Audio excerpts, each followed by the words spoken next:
Hi ಎಲ್ರಿಗೂ ನಮಸ್ಕಾರ.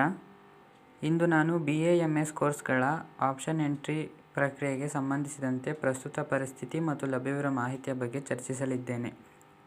ಈ ವಿಷಯದಲ್ಲಿ ಅನೇಕ ವಿದ್ಯಾರ್ಥಿಗಳಿಗೆ ಗೊಂದಲವಿರುವ ಸಹಜ. ಇದನ್ನು ನಿವಾರಿಸುವ ಪ್ರಯತ್ನವನ್ನು ಮಾಡುತ್ತೇನೆ.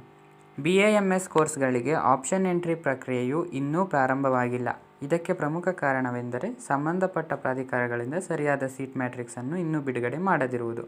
ಆದಾಗ್ಯೂ ಸೀಟ್ ಮ್ಯಾಟ್ರಿಕ್ಸ್ ಮುಂದಿನ ಒಂದೆರಡು ದಿನಗಳಲ್ಲಿ ಲಭ್ಯವಾದ ತಕ್ಷಣ ಈ ಪ್ರಕ್ರಿಯೆಯು ಪ್ರಾರಂಭವಾಗುವ ನಿರೀಕ್ಷೆ ಇದೆ. ಇತರೆ ವೃತ್ತಿಪರ ಕೋರ್ಸ್ಗಳಂತೆ BAMS ಕೋರ್ಸ್ಗಳಿಗೆ ಪ್ರತ್ಯೇಕ ಮಾಕ್ ಅಲಾಟ್ಮೆಂಟ್ ಇರುವುದಿಲ್ಲ.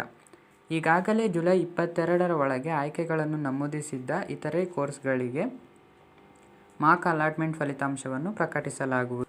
ಆಪ್ಷನ್ ಎಂಟ್ರಿ ಎಡಿಟಿಂಗ್ ವಿಂಡೋ ತೆರೆದ ನಂತರ ವಿದ್ಯಾರ್ಥಿಗಳು ಈಗಾಗಲೇ ನಮೂದಿಸಿರುವ ಆದ್ಯತೆಯ ಕೋರ್ಸ್ಗಳ ಪಟ್ಟಿಗೆ, ಉದಾಹರಣೆಗೆ MBBS ಮತ್ತು ಇಂಜಿನಿಯರಿಂಗ್, ಇದಕ್ಕೆ BAMS ಕಾಲೇಜುಗಳನ್ನು ಸೇರಿಸಲು ಅವಕಾಶವಿರುತ್ತದೆ. ಆಪ್ಷನ್ ಎಂಟ್ರಿ ಅವಧಿ ಮುಗಿದ ನಂತರ ಅಂತಿಮ ಆಯ್ಕೆ ಪ್ರವೇಶವು BAMS ಕೋರ್ಸ್ಗಳಿಗೆ ನೇರವಾಗಿ ನಿಜವಾದ ಸೀಟ್ ಅಲಾಟ್ಮೆಂಟ್ಗೆ ಕಾರಣವಾಗುತ್ತೆ.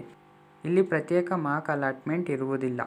ಇದು ಪ್ರಸ್ತುತ ಅನುಸರಿಸಲಾಗುವ ಕಾರ್ಯವಿಧಾನವಾಗಿದೆ. ಭವಿಷ್ಯದಲ್ಲಿ ಯಾವುದೇ ಬದಲಾವಣೆಗಳಿದ್ದಲ್ಲಿ ಆ ಕುರಿತು ಮಾಹಿತಿಯನ್ನು ಒದಗಿಸಲಾಗುವುದು. ಈ ಮಾಹಿತಿ ನಿಮಗೆ ಸ್ಪಷ್ಟತೆಯನ್ನು ನೀಡಿದೆ ಎಂದು ಭಾವಿಸುತ್ತೇನೆ.